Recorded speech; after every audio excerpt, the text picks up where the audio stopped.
असं नाही, फक्त पराभूत नाही, विजयी उमेदवार पण होते. मी होतो ना बैठक.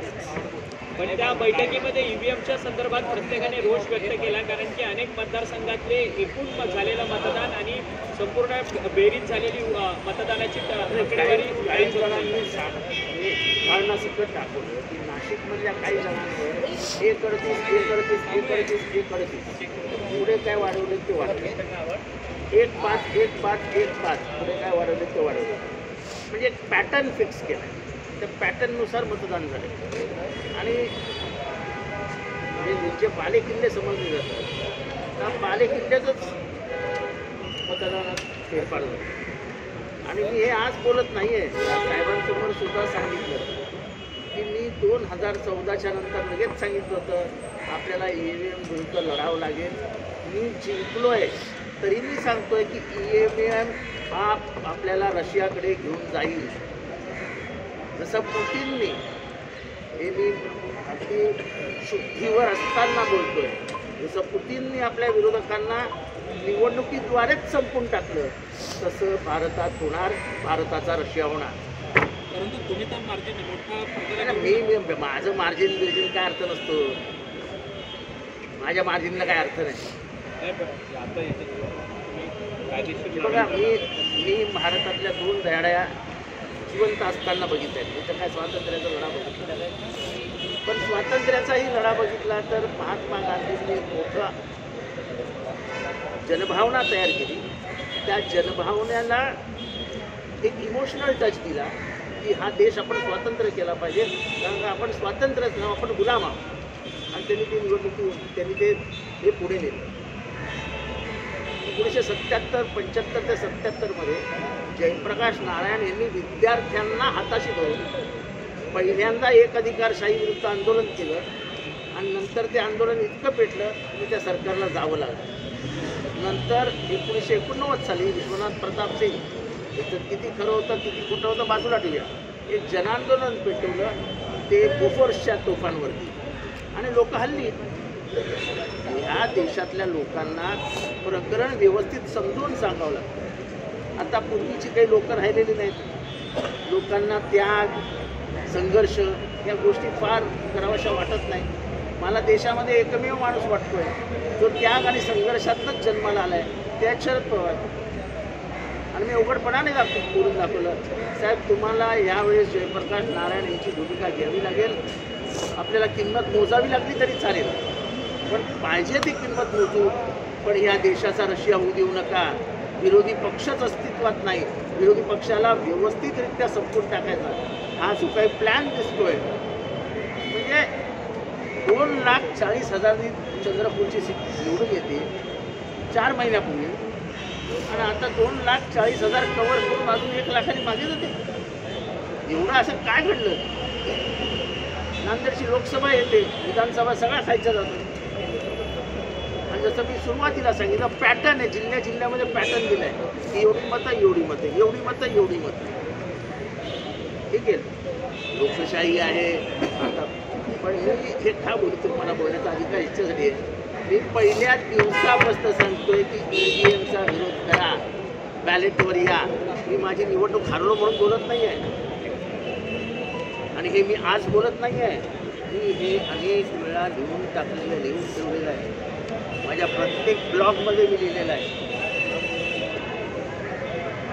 या देशाची लोकशाही ही संकटात आहे आणि आजचा संविधान दिन आहे.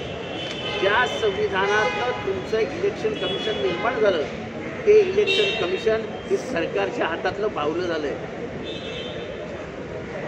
त्याला स्वतंत्र अस्तित्व दिलं होतं का, तर लोकशाही जगली पाहिजे म्हणून डॉक्टर बाबासाहेब आंबेडकरांनी त्याला स्वतंत्र अस्तित्व दिलं होतं. त्याच डॉक्टर बाबासाहेब आंबेडकरांच्याच विचारांचा आपण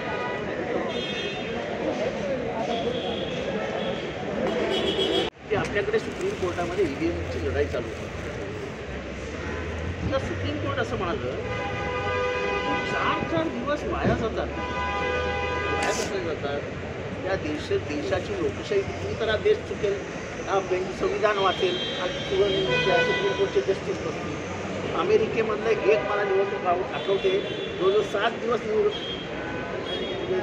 याची मोजणी चालू होती. 2 दिवस वाया गेली तर काय मोठं झालं? निवडणुकीची प्रक्रिया चुकीची असणं याच्यापेक्षा 2 दिवस वाया गेलेले चालतील ना आपल्याला. तर आता मुख्यमंत्री त्यांच्या पक्षामध्ये महायुतीमध्ये मुख्यमंत्री कोण होणार त्याच्यामध्ये सगळ्यात तेढ निर्माण झाली. आतापर्यंत आज 26 तारीख आहे. आज ऑफिशियली खरं तर कार्यकाळ संपलेला आहे मागच्या सरकार म्हणजे मागच्या संपूर्ण विधानसभेचा. आता दुसरी विधानसभा अस्तित्वात येण्याकरता मुख्यमंत्री अजून देखील ते निवडत नाही. तो त्यांच्या पक्षाचा प्रश्न आहे, त्याच्याशी आम्हाला काय केलं तरी मुख्यमंत्री बसवून येतं नको. त्याच्याने आमच्या आयुष्यात ते परिपूर्ण आहे. परंतु सातत्याने त्यांच्या याच्यामध्ये चढाओढ होते की एकनाथ शिंदे मुख्यमंत्री होणार की देवेंद्र फडणवीस होणार की अजितदादा होणार. मला बायको करायची आहे, मी बघायला जाऊ का? काय संबंध माझा? तुमची बायको तुम्ही सुद्धा. शिंदे ने आज अपना रिजाइन दे दिया है, 3 पक्षों उनको देना ही था ना. कार्यकाल ही खत्म हो गया. 26 तारीख है, अब कार्यकाल खत्म हो गया. चेहरा कौन होगा सीएम को जिस तरह का विवाद मैं जाता हूँ, देख के आता हूँ चेहरा किसका अच्छा है वो आपको आके बताता हूँ. सर राजहार का सामना करना पड़ा है. क्या मंथन की जरूरत है? क्या लोगों तक आप अपनी बात नहीं पहुँचा पाए? कहीं कोई कमी नजर आई? हम पहुँचा पाए लेकिन ईवीएम ने रोक. ठीक है, आज की मीटिंग में किस मुद्दे पर ज़्यादा चर्चा हुई? ईवीएम. बहुत गुस्सा है उम्मीदवार, और ये गुस्सा उम्मीदवार नहीं है, महाराष्ट्र की जनता बहुत व्यथित है कि ये क्या हो गया. देखो, हम मान सकते हैं कि चलो हमें 30 सीट मिली, 20 सीट मिली, कांग्रेस को 40 सीट मिली, शिवसेना को 30 सीट मिली, शरद पवार को 10 सीट. इधर ही हमको शक आ गया कि ये तो शरद पवार के अंतिम भगवान उनकी और लंबी कर दे, लेकिन जो अंतिम दिन है, अंतिम बरस है, उसमें उनको अपमानित करके, उनको पूरा करके महाराष्ट्र के सामने पेश किया गया है. शरद पवारांना अतिशय आत्मक्लेश सहन करावा लागेल, ते ह्युमिलेट होतील आणि त्यांच्या विरोधकांना एक प्रचंड असा विकृत आनंद मिळेल अशा पद्धतीने हे सगळं झालेलं आहे. शरद पवार फक्त 10 सीटात जिंकू शकतात, हे जे सत्य मान्यच होत नाही महाराष्ट्रात, आणि म्हणून महाराष्ट्रातनं आवाज निघतो. इथं जिंकलोय 97,000ने, मला काही फरक पडत नाही.